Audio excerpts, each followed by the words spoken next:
छत्रपती शिवाजी महाराजांची आज जयंती. सर्व तरुणाईमध्ये या जयंतीमुळे एक वेगळाच सकारात्मक उत्साह आपल्याला बघायला मिळत आहे. पण या सर्वांमध्ये महाराज स्वतः एक शिकवण आहेत, हे तरुणाईने विसरू नये. ही शिकवण खास करून आजच्या राजकारण्यांसाठी असून, राजकारणी केवळ निवडणुकीपुरतं समाजात महाराजांच्या नावाचं भांडवल वापरतात, की खरंच महाराजांच्या शिकवणुकीप्रमाणे राज्य चालवतात.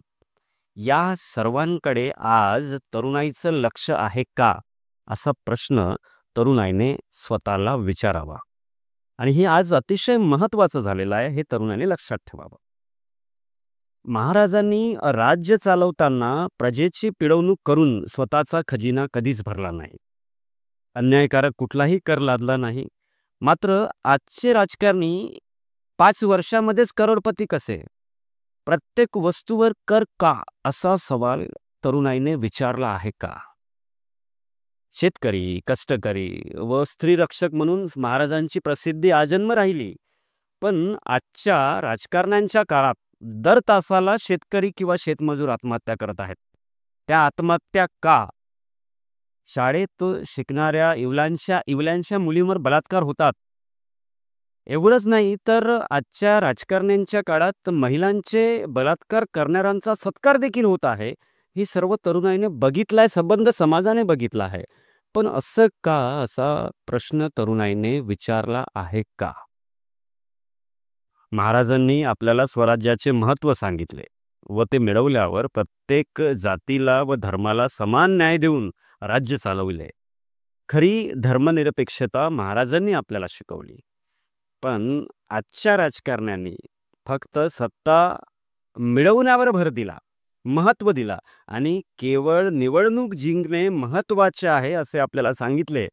व राज्य चालवताना जितका धार्मिक वाद व जातीभेद निर्माण करता येईल तितका करण्यात कोणतीही कसर त्यांनी सोडली नाही. असं का, असा प्रश्न तरुणाईने विचारला आहे का?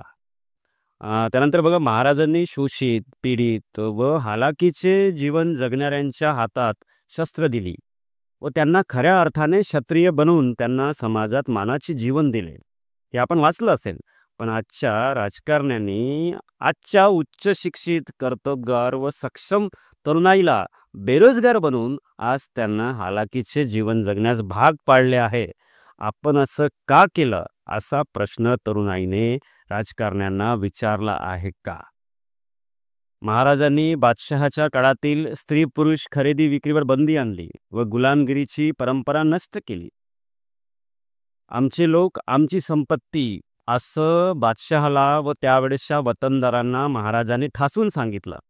पण आजच्या राजकारण्यांनी निवडणुकीमध्ये मतांची व आमदार खासदार खरेदी विक्रीची नवीन पद्धत सुरू केली, शोधून काढली व समाजात मानसिक गुलामीची नवीन प्रथा सुरू केली. आपण असं का केलं, असं तरुणाईने राजकारण्यांना विचारलं आहे का?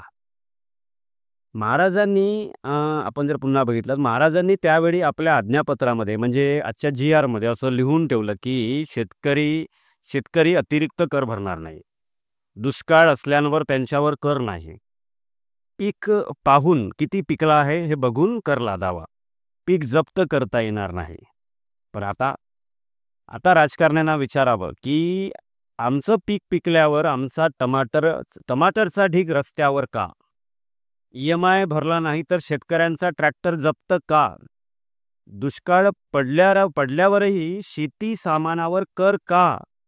एवढंच नाही तर मिनिमम बॅलन्सच्या नावाखाली शेतकऱ्यांची लूट का? असाही प्रश्न तरुणाईने राजकारण्यांना विचारावा. समान अधिकारासाठी महाराजांनी वंश परंपरेने मिळणारी पदे बंद केली. पण आता प्रत्येक राजकारण्याची पिलावळ वंश परंपरेने सत्तेचा सुख उपभोगत आहे, हे आपण बघत आहोत. पण असं का, असा प्रश्न तरुणाईने राजकारण्यांना विचारला आहे का? लोककल्याणासाठी व समान न्याय व्यवस्थेसाठी महाराजांनी आपल्याच लोकांचा विरोध पत्करला व त्यांना दूर केले. जर त्यांना ते मान्य नव्हतं म्हणून त्या लोकांना, आपल्याच लोकांना महाराजांनी दूर केले. पण आजचे राजकारणी आपल्या समाजाचे आर्थिक शोषण करण्यासाठी व सत्ता अबाधित ठेवण्यासाठी भांडवलदार मित्रांना जवळ करून आहेत. हे भांडवलदार वाटेल तसं समाजावर किमती व कर लादत आहेत आणि आपण हे निमूटपणे बघत आहोत. असं का? असाही प्रश्न तरुणाईने राजकारण्यांना विचारला आहे का? आणि महत्त्वाचे म्हणजे बघा, महाराजांचे त्यावेळेसचे जे सोबती होते ना, ते महाराजा इतकेच प्रामाणिक होते, जिद्दी होते व उद्देशासाठी एक एक स्वराज्याच्या उद्देशासाठी प्रेरित होते. पण आजच्या राजकारण्यांचे कार्यकर्ते केवळ पैसा पिपासू आहेत, हे मला तरुणांना सांगण्याची गरज नाहीये. या सर्व बोलण्याचा एक सार जर मी काढला ना बघा, तर एका वाक्यात मला बोलायचं झाल्यास महाराजांनी अन्याय करणाऱ्यांचा माज उतरवला. पण आजच्या राजकारण्यांना माज आला आहे, हे तरुणांनी लक्षात घ्यावं. आणि यामध्ये तरुणांनी शिकावं अशी महत्त्वाची गोष्ट म्हणजे बघा कशी, की तरुणाईने महाराजां महाराजांना राजकारणाचे पोषण करणारा देव मानू नये किंवा महाराजांच्या राजकीय दैवीकरणाच्या आहारी जाऊ नये. त्यांना जर आपण राजकीय प्रेरित देव मानलास, राजकारणी आपल्या गनिमी काव्यात यशस्वी झाले म्हणून समजा.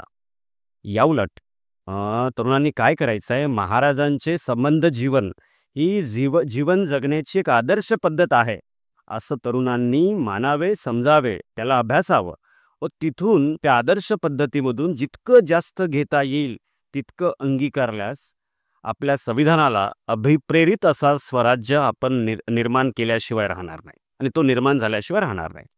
पण असं करण्यात समस्त तरुणाई महाराजांचे त्यांच्या जयंतीच्या दिवशी मावळे बनतील का? हा भविष्यातील प्रश्न आहे.